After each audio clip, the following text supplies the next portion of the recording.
नमस्कार मेरे प्रिय विद्यार्थी। तो फाइनली मैं आपके लिए यहाँ पर लेकर आ गया हूँ अभ्यास प्रश्न पत्र कक्षा 10वीं बी से हिंदी के सेट डी का यहाँ पर फुल सॉल्यूशन। जी हाँ, यदि आप हमारे वीडियो को देखकर अपने सेट डी के पेपर को पूरा फुल सोल्व कर लेते हो तो आपको मैं यहाँ पर गारंटी दे सकता हूँ, आपको बिल्कुल 75 में 75 अंक मिलने वाले हैं। एक भी नंबर आपका नहीं कटेगा।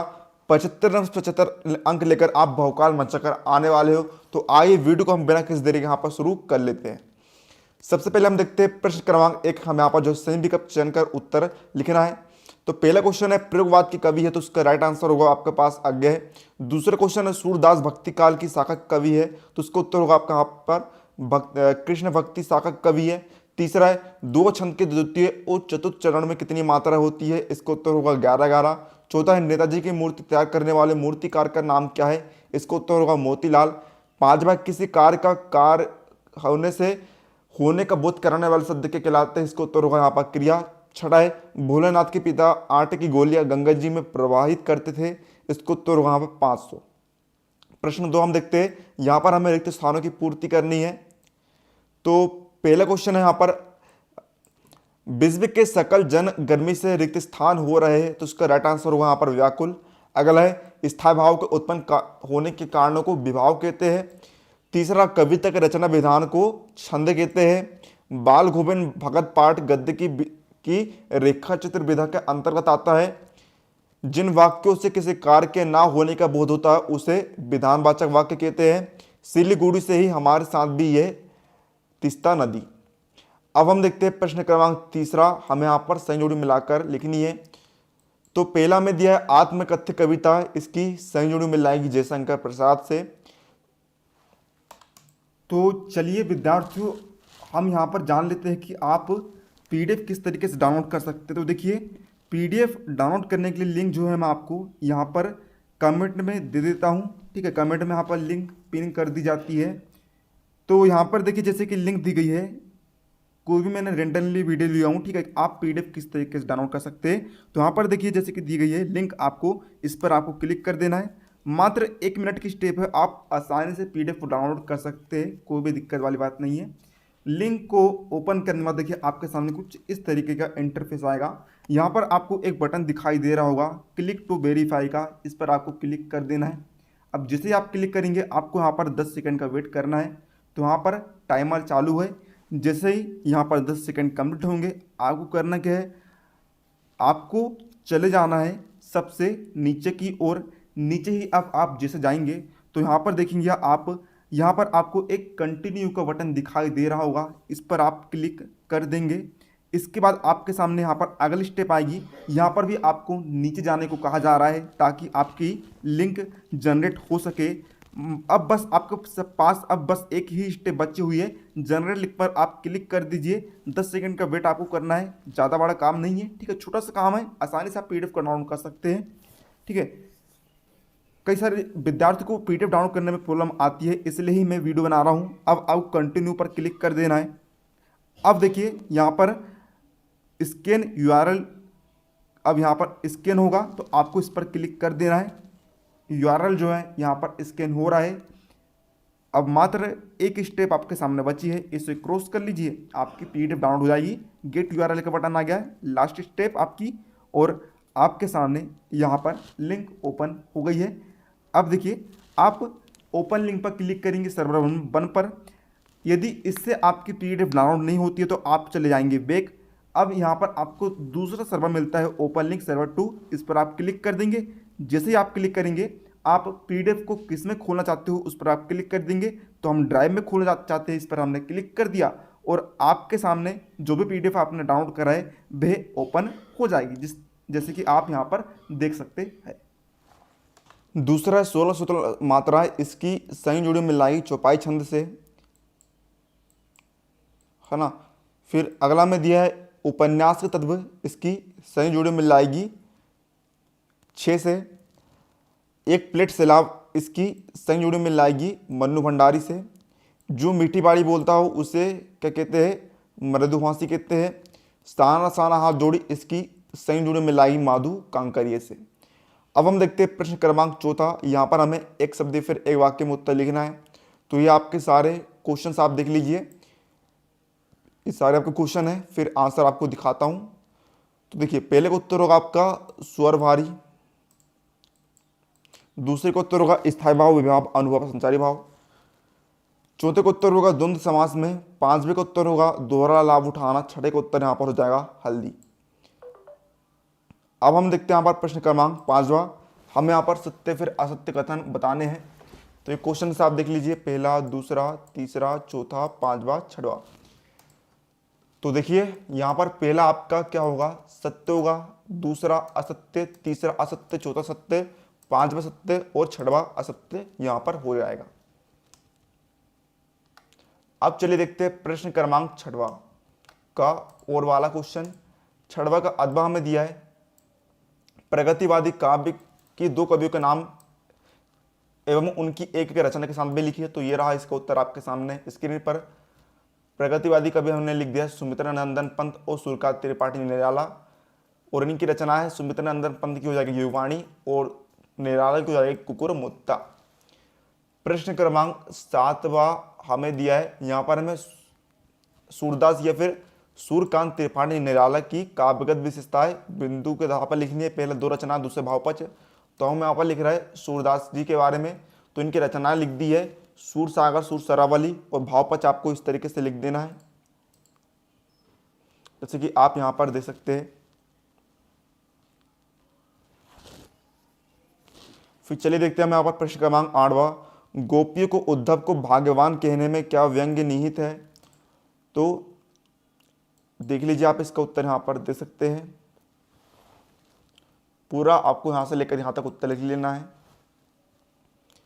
फिर 9वां क्वेश्चन हमें दिया, कविता का शीर्षक उत्साह क्यों रखा गया है। तो इसका उत्तर आपको यहाँ से लेकर यहाँ तक पूरा लिख लेना है।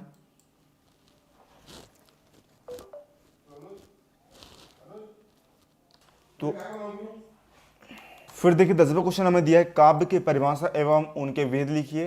तो ये रहा प्रश्न क्रमांक 10वें का उत्तर। सॉरी, इसका अथवा का उत्तर है ना, अथवा वाला करुण रस की परिभाषा। तो देखिए करुण रस की परिभाषा यहाँ पर लिख दी गई है, पूरा आप दे सकते हैं।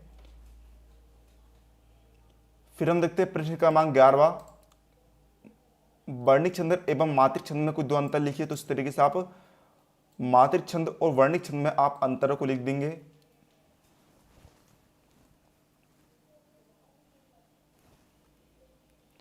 फिर हमारा 12वां क्वेश्चन है, अथवा जीवनी और आत्मकथा में कोई दो दो अंतर लिखिए। तो इस तरीके से आप आत्मकथा और जीवनी में दो अंतर लिख देंगे।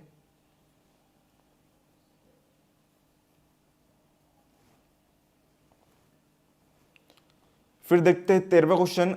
यहाँ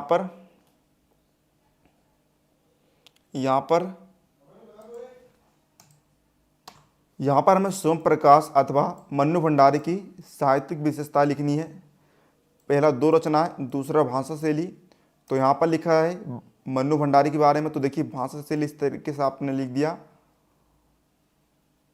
फिर यहाँ पर आपको इस तरीके से रचनाएं लिख देनी है।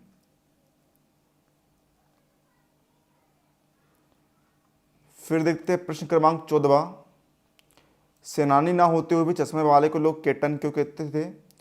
तो ये रहा इसका उत्तर आपके सामने, पूरा आप यहाँ से लेकर उत्तर चालू करेंगे लिखना।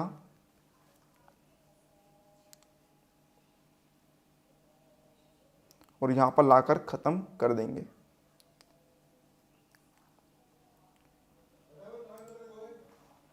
पंद्रहवां, लेखिका मन्नू भंडारी के व्यक्तित्व पर किन किन व्यक्तियों के किस रूप में प्रभाव पड़ा।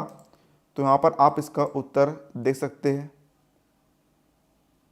यहाँ से लेकर यहाँ तक आपको पूरा उत्तर लिखना है।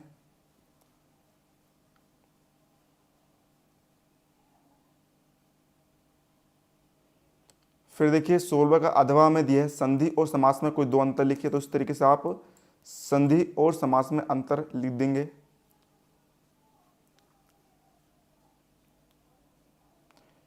फिर हम देखते हैं 17वां, बच्चे माता पिता के प्रति अपने प्रेम को कैसे अभिव्यक्त करते हैं लिखिए।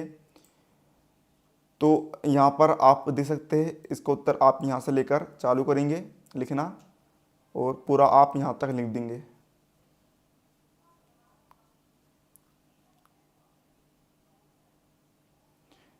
फिर हम देखते हैं 18वां क्वेश्चन, यहाँ पर हमें काव्यांश की संदर्भ प्रसंग से व्याख्या करनी है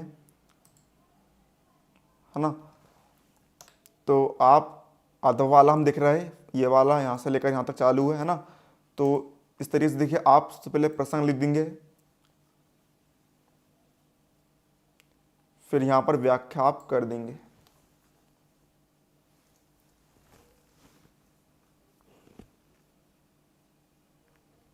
अब देखते हैं हम यहाँ पर 19वें का अथवा वाला में आपको गद्यांश देगा, इसकी व्याख्या करनी है।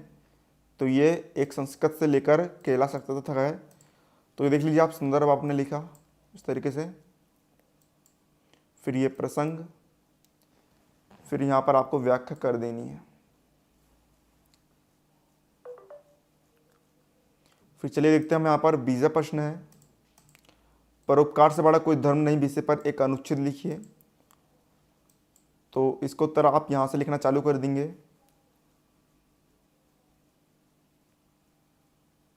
और पूरा यहाँ तक आप लिख देंगे।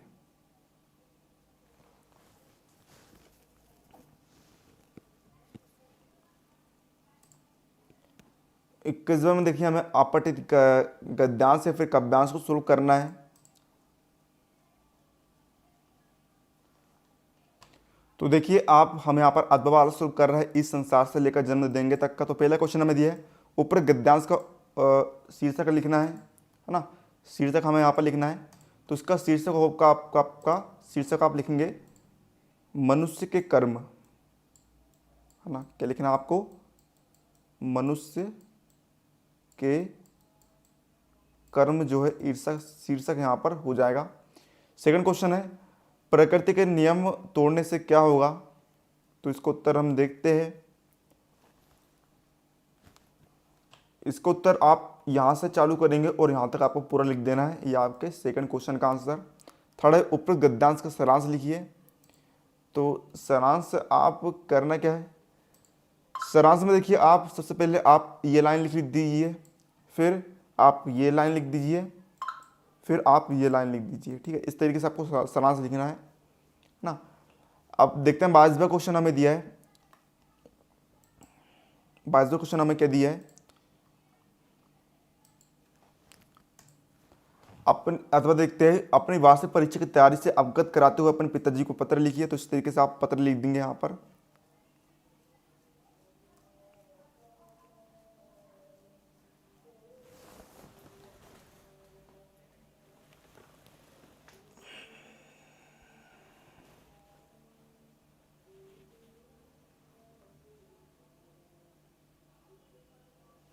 तो यहाँ पर आपका सॉल्व हो गया। अब चलिए देखते हैं हमारे पास प्रश्न क्रमांक 23वां। यहाँ पर हमें किसी एक विषय पर निबंध लिखना है। तो यहाँ पर हम निबंध लिख रहे हैं विद्यार्थी जीवन और अनुशासन पर। तो इस तरीके से आप देखिए, पूरा आप निबंध लिख देंगे यहाँ पर।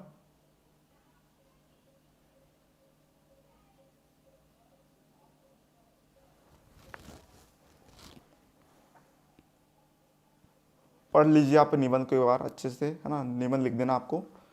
तो इस तरह विद्यार्थियों हमने यहाँ पर कक्षा 10वीं विषय हिंदी के सेट डी के पेपर का संपूर्ण हल देख लिया है। उम्मीद आपको वीडियो हेल्पफुल लगा। तो वीडियो को लाइक का बटन जरूर दबा दीजिएगा। चैनल पर न हो तो चैनल को सब्सक्राइब करके घंटे के निशान पर दबा दीजिएगा, ताकि हम जैसे कोई नया वीडियो अपलोड करें आपको उसका तुरंत नोटिफिकेशन मिल जाए।